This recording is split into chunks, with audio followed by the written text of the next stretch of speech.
জলটা ফুটছে, টকবক করে ফুটছে। আমি এর মধ্যে কিছুটা নুন দিয়ে জলটাতে মিশিয়ে নিলাম। এরপর আমি গ্যাস বন্ধ করে দিলাম। এরপর জলটা আমি নামিয়ে নেব। দেখো ফুটন্ত জল গ্যাস থেকে নামিয়ে আনলাম। এরপর এখানে আমি, এটা হচ্ছে চালের গুঁড়ো, সেদ্ধ চালের গুঁড়ো। আমি এটা একটু একটু করে দিয়ে খুব ভালো করে এটাকে মিশিয়ে একেবারে লেয়ের মতো করে নেব।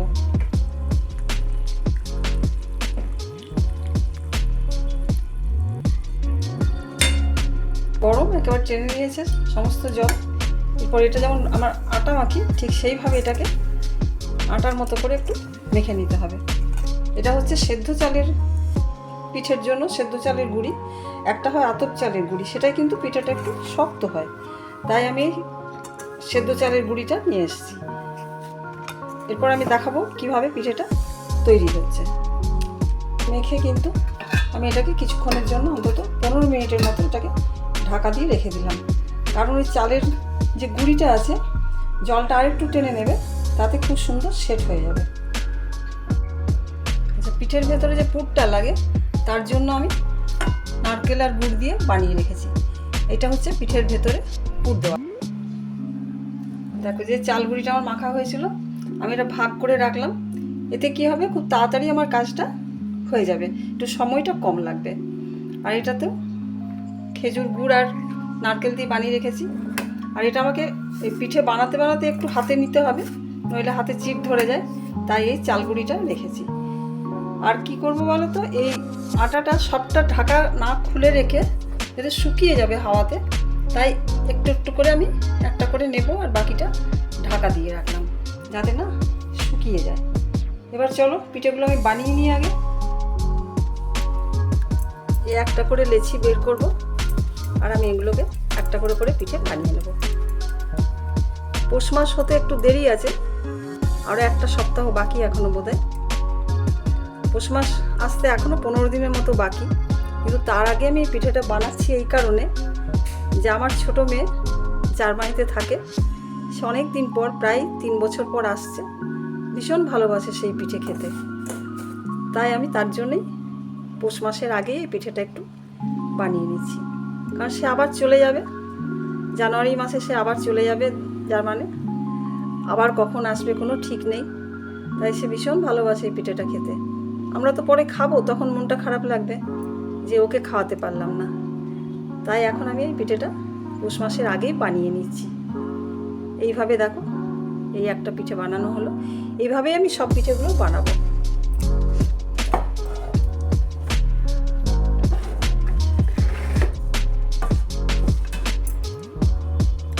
আরেকটা বানিয়ে দেখাই,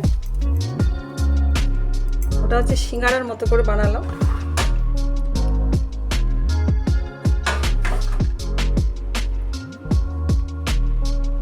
এটা সাধারণত পৌষ মাসেই হয়, পৌষ সংক্রান্তির সময়, কিন্তু তখন তো মেয়ে চলেই যাবে, থাকবে না আর এখানে বরের সঙ্গে। এটা দেখো, এটা হচ্ছে শিমের মতো আকারটা, তাই এগুলোকে কিন্তু অনেকেই শিম পিঠেও বলে। এই যে এগুলোকে সিঙ্গারার মতো, তাই সিঙ্গারা পিঠে বলে, এটা শিম পিঠে। এইভাবে আমি সব পিঠেগুলো বানিয়ে নিই, তারপর আমি দেখাচ্ছি কিভাবে পিঠেটা তৈরি করব। ভাপে হবে কিন্তু পিঠেটা। দেখো আমার পিঠেগুলো তৈরি করা হলো, এগুলো সব কাঁচা। এরপর আমি এগুলোকে জলের ভাপে সেদ্ধ করব। স্ট্যান্ডটায় আমি জল ফুটতে দিয়েছি, জলটা ফুটে উঠেছে, ঢাকা দিয়ে জলটা বেশ টকবক করে ফুটতে দিয়েছি। আর যে স্ট্যান্ডে দুটো আছে, যে আর বাটি দুটো আছে, এর মধ্যে আমি একটু তেল লাগিয়ে নিয়েছি। এই একটা আর এই একটা, দুটো বাটির মধ্যে আমি একটু ব্রাশ দিয়ে তেল লাগিয়ে নিয়েছি। এরপরে জলের ভাপের মধ্যে আমি পিঠে তৈরি করা বাটিগুলো দুটো বসিয়ে দিচ্ছি। একসঙ্গে দুটো বসিয়ে দিলাম, দুটোই আমার 20-40টা পিঠে আছে। ঢাকা দিয়ে দিলাম, একটু গ্যাসটা একটু আঁচটা বাড়িয়ে দিলাম, গ্যাসের আঁচটা একটু বাড়িয়ে দিলাম, কি ভাপটা যাতে ওপর পর্যন্ত আসতে পারে, ওপরের বাটিটা অবধি সেদ্ধ হয়ে যাবে একসঙ্গে দুটো বাটি। কিছুক্ষণ দেখি, 15 মিনিট বসাই, তারপর আবার দেখো। এরপর দেখো 15 মিনিট প্রায় হয়ে গেছে।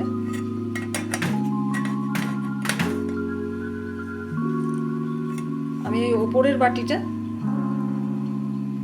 একটু নিচে করে দেবো।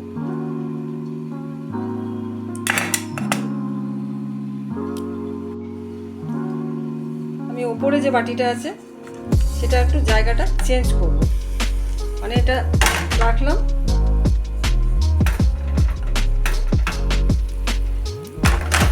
নিচের বাটিটা আমি ওপরে করে দিচ্ছি। ওপরে যে বাটিটা ছিল, ওপরে যে বাটিটা ছিল সেটা পাল্টিয়ে নিচে করে দিলাম, কি ওপরের বাটিটা একটু ভালোভাবে তাহলে সেদ্ধ হবে। বসিয়ে দিলাম, আবার ঢাকাটা দিয়ে দিলাম। তাতে কি হলো, নিচে যে বাটিটা ছিল, এই বাটিটা আগে ওপরে ছিল, তাই ওপরের বাটিটা নিচে করে দিলাম, আর নিচের বাটিটা আবার ওপরে করে দিলাম। তাতে কি হলো, দুটো বাটি সমানভাবে খুব ভালো সেদ্ধ হবে। ঠিক আছে, সেদ্ধ হয়ে যাক, তারপর দেখাচ্ছি। এবার দেখি আমার পিঠে, দেখো পিঠে খুব সুন্দর সেদ্ধ হয়ে গেছে, দেখতে পাচ্ছ। এরপর আমি গ্যাস বন্ধ করে এখন কিছুক্ষণ এটা ঢাকা দিয়ে রেখে দেবো। গ্যাস বন্ধ করে দিলাম, কিছুক্ষণ ঢাকা দিয়ে রেখে দিলাম, কারণ এখন বেশ অনেকটাই বাষ্প পাওয়া যাবে, তাতে যেটা খুব ভালোভাবেই সেদ্ধ হয়ে যাবে।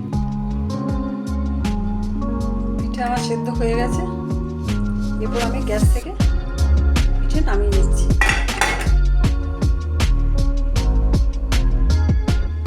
দেখো বন্ধুরা, আমার পিঠে বানানো এখানেই শেষ হলো। খেতে কিন্তু ভীষণ ভালো লাগে, কিন্তু পরিশ্রম অনেকটাই দিতে হয়। কিন্তু শুধু আমার ছোটো মেয়ে আসবে বলেই আমি এত আনন্দ করে আজকে পিঠে বানালাম। আমার এই রেসিপি তোমাদের যদি ভালো লাগে তবে আমার মতো একবার করে তোমরা বানিয়ে নিও। অবশ্যই এটা পৌষ সংক্রান্তির পিঠে, কিন্তু আমি তার আগে বানিয়ে নিলাম শুধু মেয়ে আসবে বলে, সেই আনন্দতে। ঠিক আছে, এবার চলি, টাটা।